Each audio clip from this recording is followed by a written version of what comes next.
Halo teman-teman semuanya, apa kabar? Semoga senantiasa dalam keadaan sehat selalu dimanapun teman-teman berada. Hari ini merupakan minggu ke-10, kita akan pelajari materi baru dan materi ini akan kita bahas dalam 2 minggu. Nah, materinya adalah Changes in Ownership Interest. Nah, teman-teman, waktu kita UTS sebenarnya kita udah belajar nih gimana kita akan melakukan penjurnalan ketika kita melakukan akuisisi terhadap subsidiary. Namun, waktu UTS itu kita langsung dapat kontrol gitu ya teman-teman dari si subsidiary. Namun, untuk setelah UTS ini, yakni periode UAS, kita akan pelajari gimana sih kondisi-kondisi terkait perubahan kepemilikan. Nah, berubahnya persentase kepemilikan parent dapat disebabkan beberapa hal, seperti pembelian tambahan saham oleh parent. Misalnya, awalnya kita hanya punya 10.000 sahamnya subsidiary. Lalu kita beli lagi 5.000. Nah, karena kita beli lagi, artinya kalau awalnya kita hanya misalnya punya 50%, nah karena kita ada pembelian lagi, maka persentase kepemilikan kita akan bertambah. Lalu berubahnya bisa karena parent melakukan penjual saham yang dimiliki terhadap subsidiary. Sama, jadi misalnya awalnya kita punya 10.000, kemudian kita jual 1.000, maka kan kita sisa punya 9.000. Nah, 9.000 pasti persentase kepemilikan kita berubah, jadi turun gitu ya. Dengan asumsi tidak ada penambahan atau pengurangan dari outstanding si subsidiary. Kemudian yang ketiga adalah karena terdapat perubahan jumlah saham subsidiary. Misalnya terdapat penambahan outstanding share subsidiary namun parent tidak membeli tambahan saham, sehingga saham parent akan terdilusi. Maksudnya seperti apa? Misalnya, subsidiary itu punya outstanding 100.000. Kemudian subsidiary keluarin lagi nih outstanding 20.000. Berarti outstanding si subsidiary sekarang ada 120.000. Asumsi awalnya kita cuma punya 80.000 lembar. Nah, ketika si subsidiary itu melakukan pengeluaran lagi terhadap tambahan saham dan kita tidak melakukan pembelian, maka otomatis saham kita akan terdilusi, artinya akan berkurang persentase kepemilikannya, malah NCI akan naik gitu ya teman-teman, karena kita tidak melakukan penambahan pembelian. Nah, di sini ada 3 kondisi terkait perubahan kepemilikan. Yang pertama adalah parent mengakuisisi subsidiary secara bertahap atau tidak bertahap. Nah, pengendalian lebih besar daripada 50% diperoleh bukan pada saat pembelian pertama. Nah, misalnya aja kita belinya itu secara bertahap. Tahap pertama misalnya 10%, tahap kedua misalnya 20%, tahap ketiga misalnya 40%, maka di tahap ketiga lah kita baru dapat kontrol. Nah, ketika hal itu terjadi, apa yang akan kita lakukan? Kita akan melakukan yang namanya revaluasi atau melakukan penilaian kembali terhadap investasi awal kita ketika kita beli 10% tadi dengan fair value pada saat memperoleh kontrol. Dan adanya gain atau loss terhadap revaluasi ini akan masuk ke komponen income statement sebagai gain or loss on revaluation. Nah, kondisi yang kedua adalah pengendalian lebih besar daripada 50% diperoleh saat pembelian pertama. Nah, pada saat pembelian pertama kita udah dapat kontrol dan ternyata kita mau melakukan pembelian kembali. Nah, maka pada saat pembelian kedua atau membeli tambahan saham akan dilakukan penyesuaian ACC atau Additional Contributed Capital. ACC ini mirip dengan OCC ya, Other Contributed Capital. Nah, namun di materi ini kita pakai istilahnya ACC atau Additional Contributed Capital. Nah, kondisi kedua adalah ketika parent menjual saham yang dimilikinya kepada pihak ketiga. Nah, apabila parent menjual seluruh sahamnya kepada pihak ketiga, maka dia akan catat gain or loss atas penjualannya, selisih antara selling price dan book value. Namun, kalau misalnya dia hanya jual sebagian, namun dia kehilangan kontrol, artinya dia sudah tidak punya kontrol lagi terhadap subsidiary, maka seluruh kepemilikan parent akan disesuaikan dengan fair value. Gain or loss akan dicatat sebesar persentase kepemilikan sebelum saham dijual. Nah, kalau misalnya yang ketiga, ketika dia jual namun dia nggak kehilangan kontrol, artinya dia masih di atas 50%, maka hanya akan melakukan penyesuaian terhadap additional contributed capital, serta tidak ada gain or loss pada income statement. Kemudian kondisi ketiga, ketika subsidiary menerbitkan saham baru sebagai tambahan dengan atau tanpa melibatkan parent. Apabila akibat penerbitan saham baru ini kepemilikan parent turun, maka yang dilakukan adalah menyesuaikan additional contributed capital. Namun, apabila akibat penambahan saham baru ini kepemilikan parent malah naik, maka asumsinya parent itu memiliki kontrol, tidak ada dilakukan penyesuaian. Demikian untuk pengantarnya, teman-teman. Selanjutnya kita akan bahas problem 4 di modulnya teman-teman ya. Baik, teman-teman, kita akan membahas problem 4 untuk pertemuan kali ini. Nah, kalau nantinya ada yang mau ditanyakan atau ada yang kurang jelas, feel free aja buat tanya ya, teman-teman. Nah, biasanya saya ketika baca soal, saya akan langsung jump ke bagian yang diminta untuk tahu metodenya, apakah menggunakan cost method ataupun menggunakan equity method, karena akan ada perbedaan di beberapa jurnal. Misalnya, cost method itu kalau teman-teman ingat, ada yang namanya reciprocity, sedangkan equity method itu nggak punya reciprocity. Jadi, karena kita menggunakan cost method, nanti kita akan ada jurnal eliminasi untuk reciprocity. Nah, kita baca dulu untuk soalnya. Italico punya 75.000 lembar saham. Par value-nya 2 dan other contributed capital 900.000. Berikut ini adalah saldo retained earning dari Italico. England Co. membeli saham Italico di pasar terbuka dengan informasi sebagai berikut. Nah, jadi ada 3 kali pembelian atas Italico dari England Co. Nah, di sini kita bisa simpulkan apa? Kalau misalnya pembelian dilakukan secara bertahap ya dari England Co ke Italico. Nah, maka yang jadi parent adalah England Co, sedangkan yang subsidiary adalah Italico. Nah, kita akan lakukan jurnal ya, karena di soal diminta dari 2018 sampai 2021, serta jurnal eliminasi hanya 2 tahun, 2020 dan 2021. Baik, kita akan mulai dulu dari tahun 2018 ya, teman-teman ya. Kita catat dulu kalau misalnya kita punya outstanding ya. Outstandingnya sebesar 75.000. Baik, kita akan mulai teman-teman. Pada tahun 2018, yakni 1 Januari, si England Co membeli 11.250 dengan cost-nya 135. Artinya, dia beli 11.250 ini, harga belinya totalnya adalah 135.000.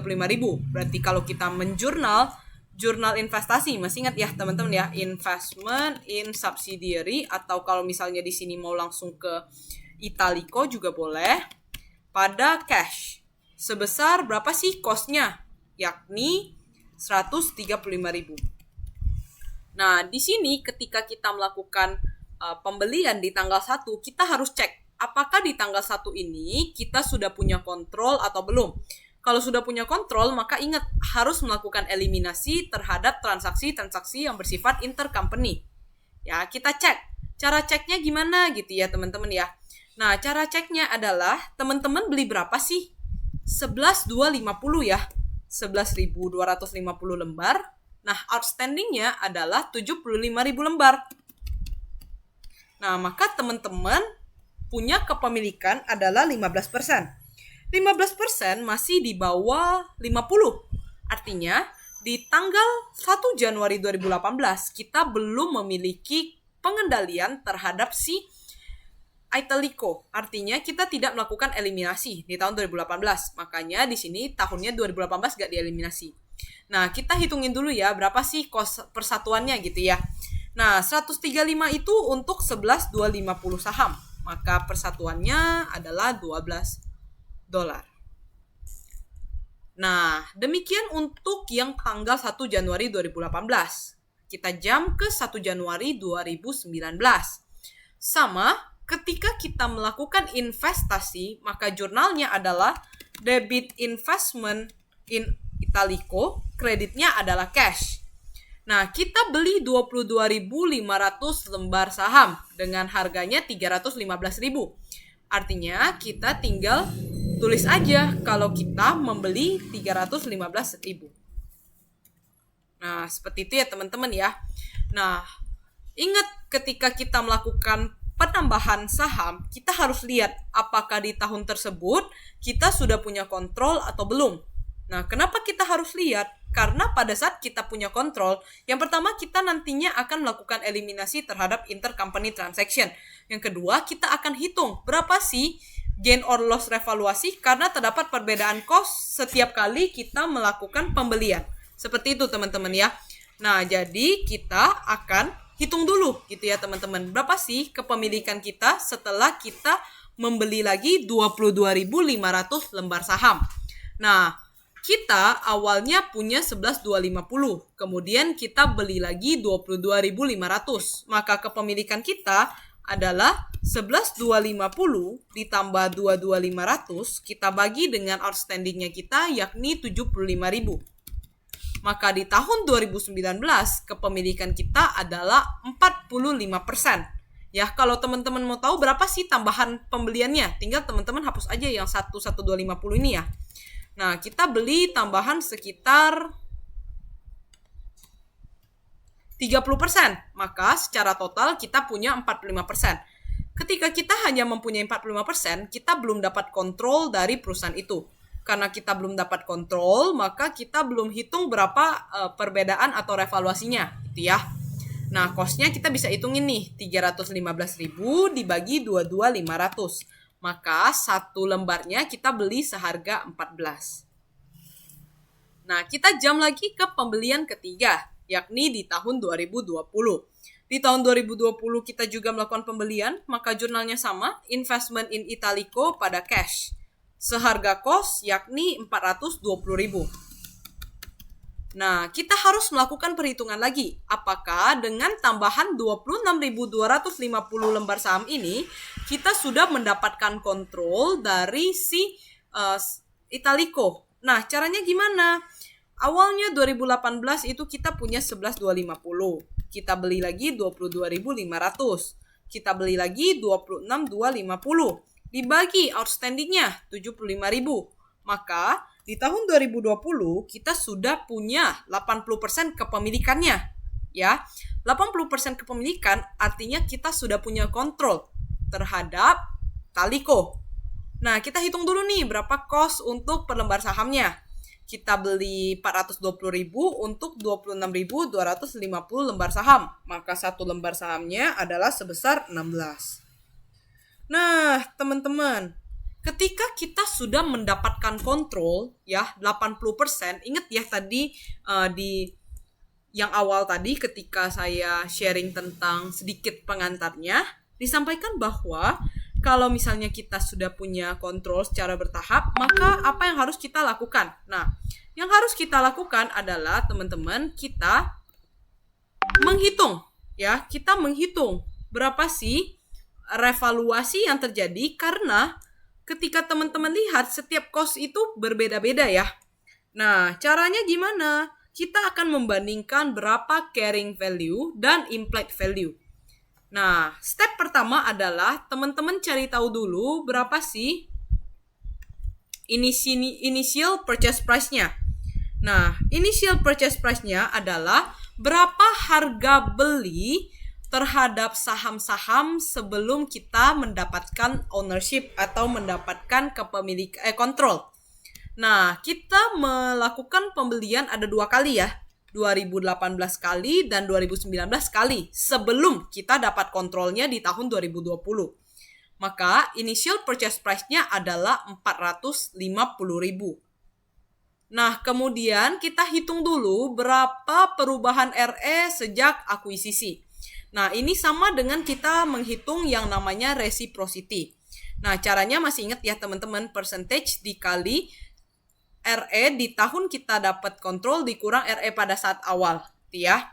Nah, kita mulai dulu dari yang tahun 2018.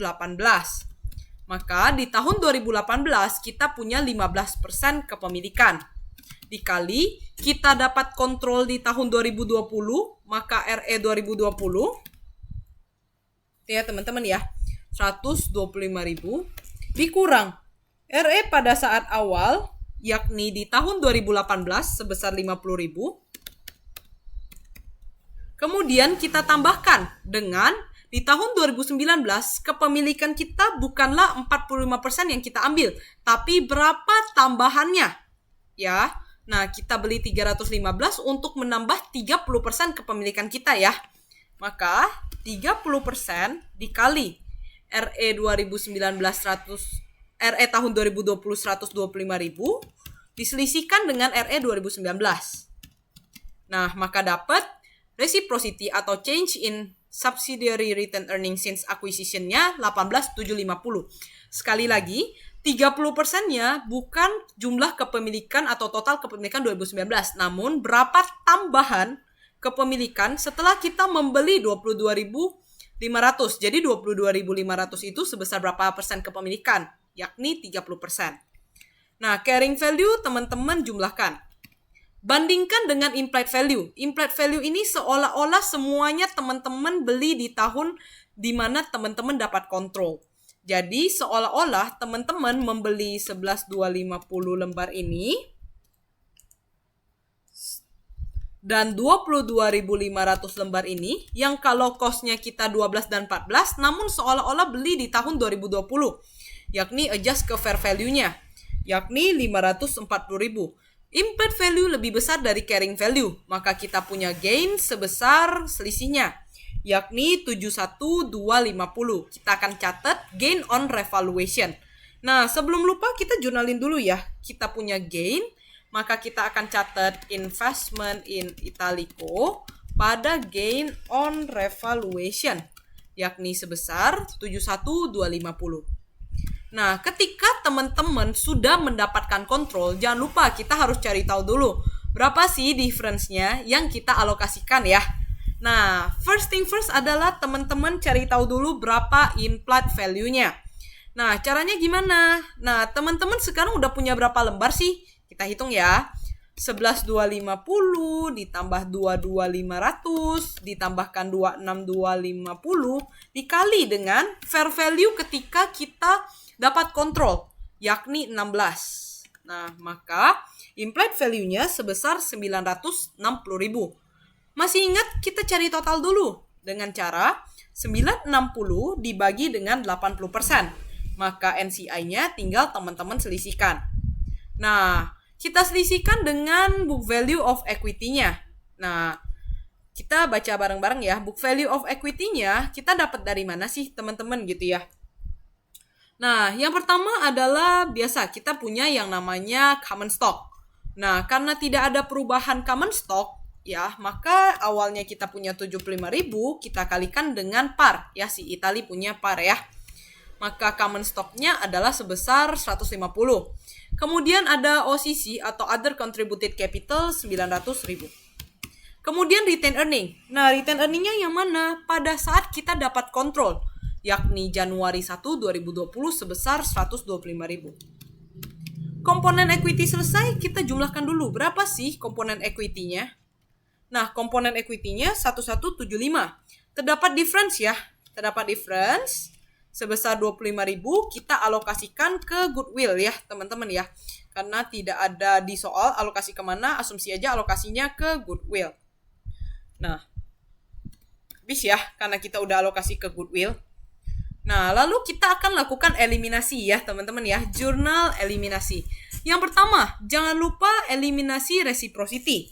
Nah, masih pada ingat ya. Investment in Italico pada beginning RE parent. Tadi kita sudah hitung, teman-teman tinggal ambil angkanya dari yang warna hijau. Nah, jangan lupa kita jurnal Chordin ya, yakni eliminasi equity ya, common stock di debit, other contributed capital di debit, retained earnings di debit, kemudian ada different ya. Oke, ini saya naikin satu ya. Kemudian ada difference between implied value and book value. Jangan lupa kreditnya adalah investment in Italico dan non-controlling interest. Nah, common stock, teman-teman tinggal ambil dari CAD schedule, yakni 150. Posisi juga, retain earning juga, difference juga 25.000.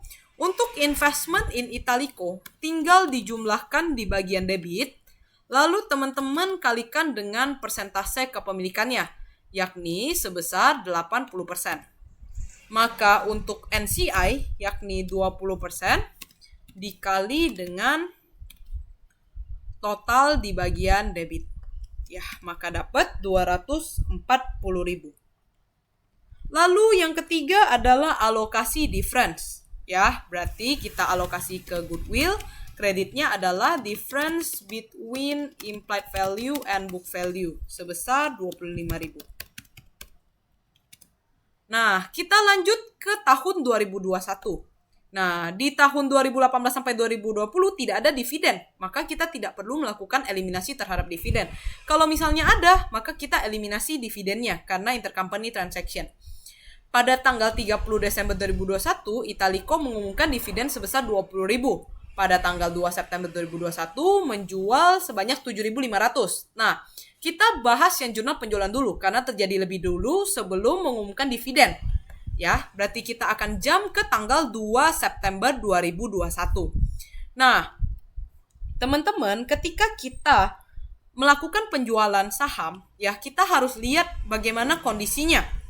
Apakah jurnal penjualannya kita melebihi atau maksudnya kita dengan penjualan ini, apakah kita kehilangan kontrol atau tidak? Makanya kita cari tahu dulu bagaimana penjualannya, ya.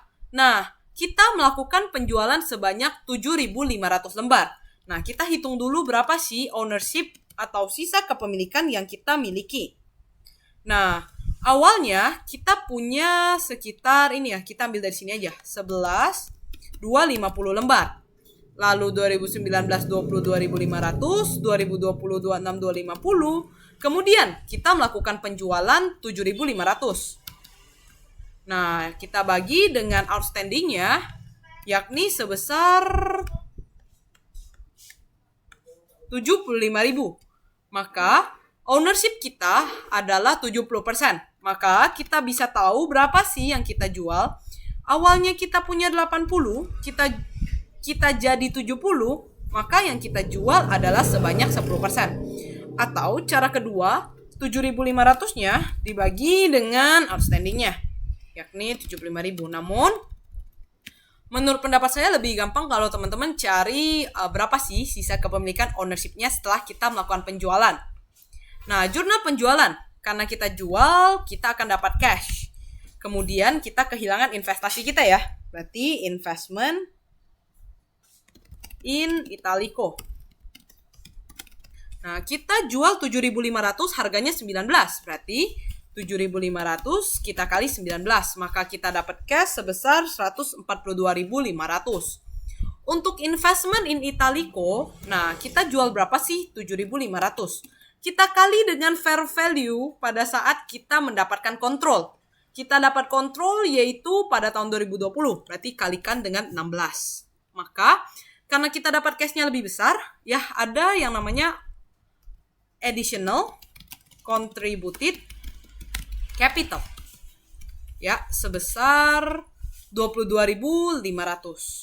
Nah, ketika melakukan jurnal penjualan saham, maka kita harus hitung berapa sih additional contributed capital yang harus benar-benar kita catat, ya, karena terdapat perubahan, ya, RE dan juga net income. Nah, jadi awalnya kita catat 22.500. Kita akan cek apakah sebenarnya udah benar kita harus catat 22.500 atau angkanya harusnya lebih turun atau lebih rendah karena terdapat perubahan RE dan perubahan income. Nah, caranya gimana gitu ya? Nah, caranya adalah teman-teman hitung berapa sih cost of share yang kita jual gitu ya. Nah, cost of share yang kita jual otomatis akan sama dengan investment in Italico.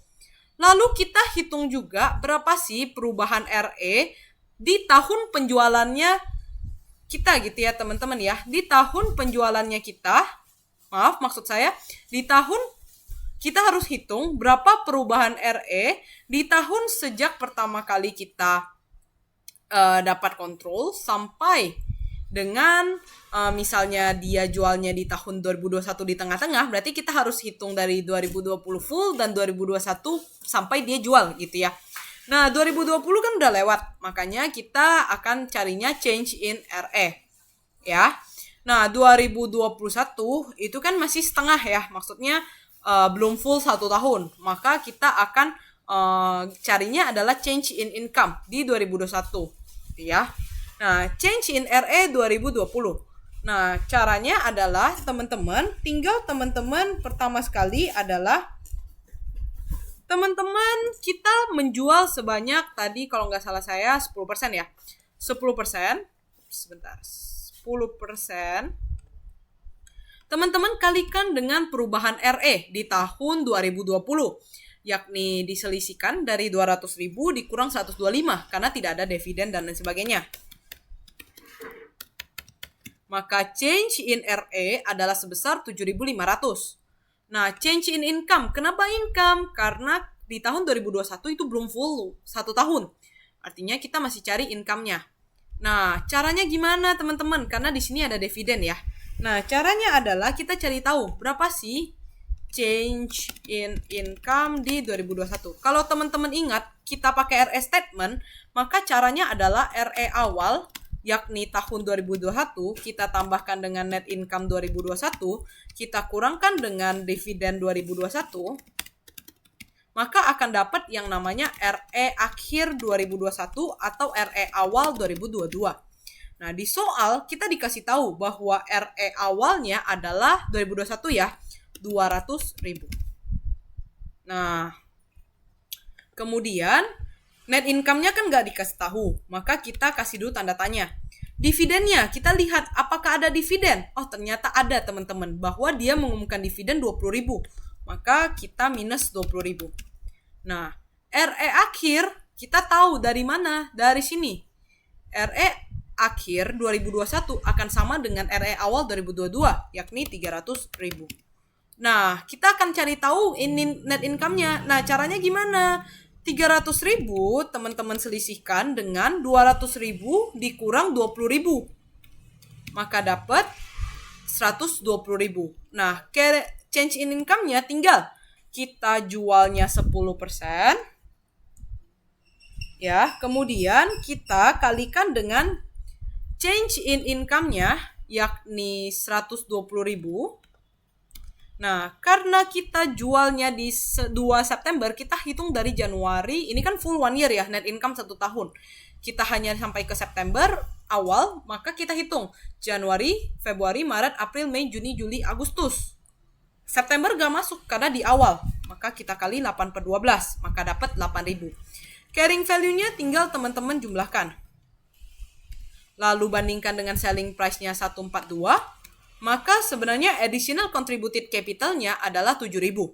Namun kita catat 22.000. Ya, nanti kita akan sesuaikan. Nah, tadi di tanggal 30 ada pengumuman dividen. Maka jangan lupa kita catat pengumuman dividen, yakni dividen receivable pada dividen income atau revenue ya. Nah, sebesar berapa? Boleh nggak kita catat 20.000? Nggak boleh. Kenapa? Karena kepemilikan kita hanyalah sisa 70%. Kali 20.000, maka kita hanya akan catat pengumumannya 14.000. Lalu jangan lupa kita reciprocity dulu untuk yang tahun 2021. Nah, reciprocity-nya gimana? Ya, yakni jurnalnya dulu deh. Jurnalnya dulu adalah kita jurnalnya ya, tadi kalau nggak salah investment in S pada beginning ya, berarti debitnya investment in italico, kreditnya adalah beginning, retained earning, parent. Nah, caranya gimana?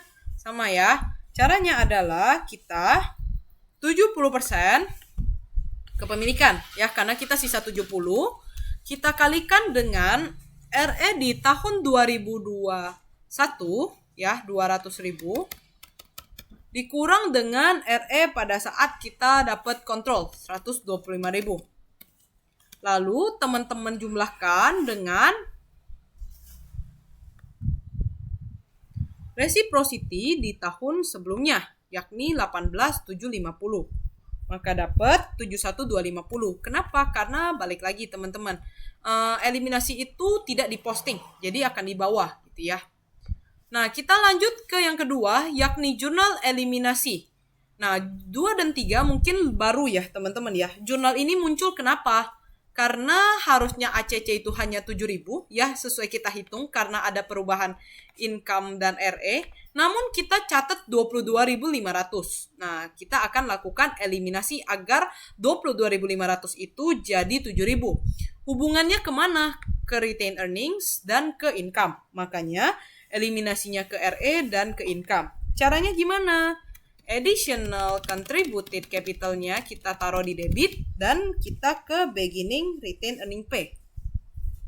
Beginning retained earning pay. Untuk jurnal kalau ke income, yakni additional contributed capital ke subsidiary income sold namanya.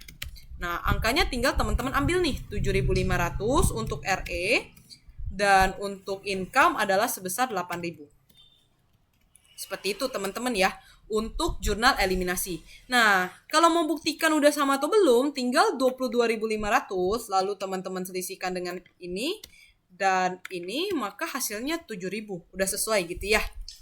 Nah, lalu kita eliminasi Cordin. Nah, eliminasi Cordin saya akan copy paste dari atas ya, untuk jurnalnya. Nah, untuk common stock tinggal teman-teman ambil lagi dari atas, yakni sebesar 150. OCC juga 90.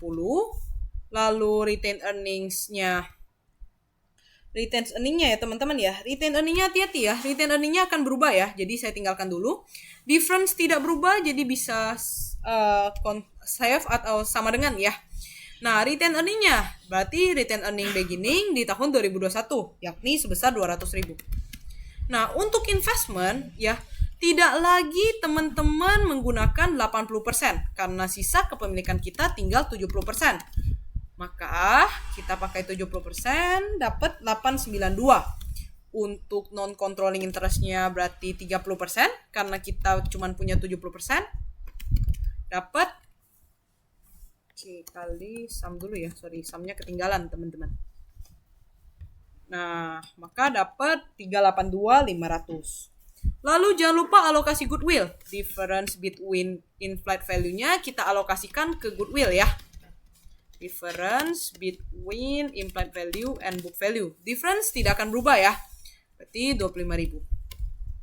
Jurnal eliminasi dividen ya, karena dividen tadi adalah intercompany transaction. Nah, jurnal pengumuman dividen masih ingat ya.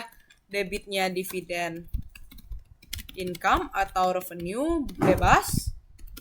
Kreditnya adalah dividen declare sebesar 14.000. Demikian teman-teman untuk pembelajaran hari ini di session ke-10.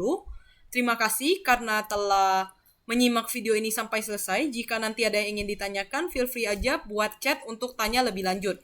Stay safe, stay healthy teman-teman. Sampai ketemu di pertemuan kita minggu depan. Thank you semuanya.